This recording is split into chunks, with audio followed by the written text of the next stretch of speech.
it is likely that as potential customers, voters, and as readers of literary content, all of us have at some point been the target of a rhetorical argument. That is, some person has tried to convince us of something at some point. Maybe said person was successful, or maybe they weren't.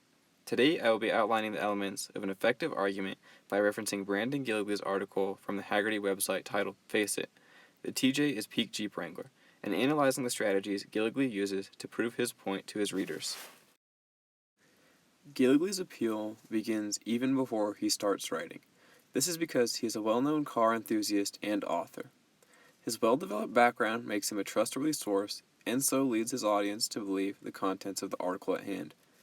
Furthermore, Gilligley proves his reputability by referencing the subject of his article, the Jeep Wrangler, so surely. In announcing his opinions as facts, Gilligley fosters a sense of credibility in his readers. All of this goes to support the need for readers to feel familiarity toward writers. When an audience feels that an author is honest and experienced, they are more likely to believe what they say and so be convinced of the point the author presents to them. Gilligley's credibility in the eye of the audience aids him greatly in making a convincing case for the TJ. Here you can see a picture of the author, Brandon Gilligley. Gilligley is currently a senior editor at Hagerty, but has worked as an editor for the popular automotive media outlet Motor Trend as well. Another crucial element of Gilligley's article is his use of factual evidence to prove why he believes the Jeep TJ is the best Wrangler. He uses accurate, descriptive, and relevant information in order to cater to two different rhetorical appeals, both logos and pathos.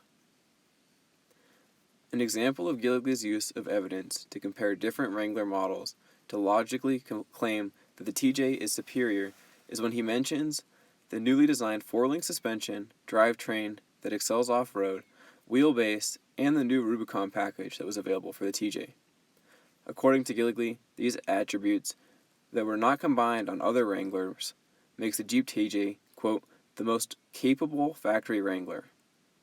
Gilligley believes that the Jeep TJ is the best Wrangler because of its technological combinations, thus using fact-based evidence to support a logos-based argument. Gilligley, however, does not end his use of facts and statistics to support his bold claims with the logos rhetorical appeal.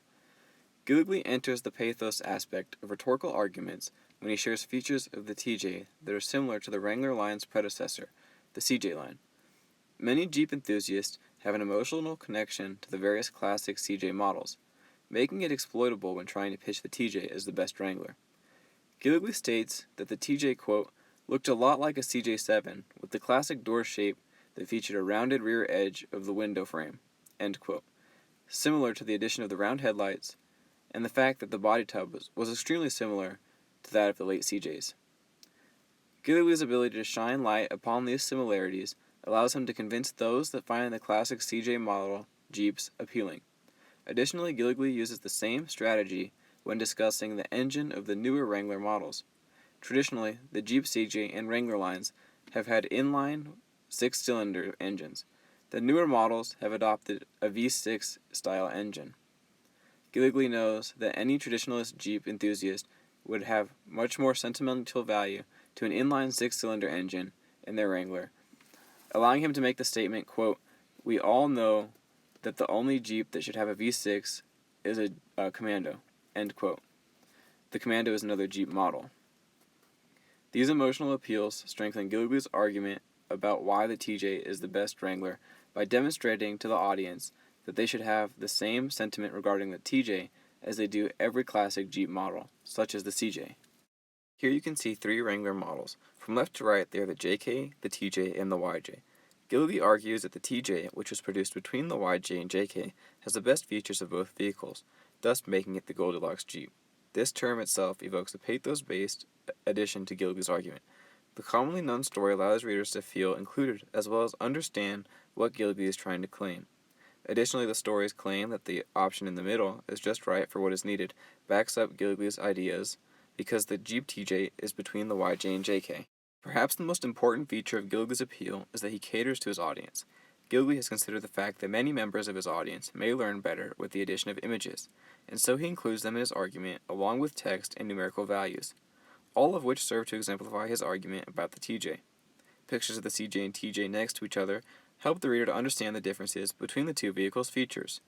Images of the TJ's desirable features and aspects, as well as a visual of the well-known drivetrain that the TJ came with, aid the reader who is not familiar with cars to visualize what the author is speaking about. In including pictures in the article, Gilligley ensures that his audience has no limit.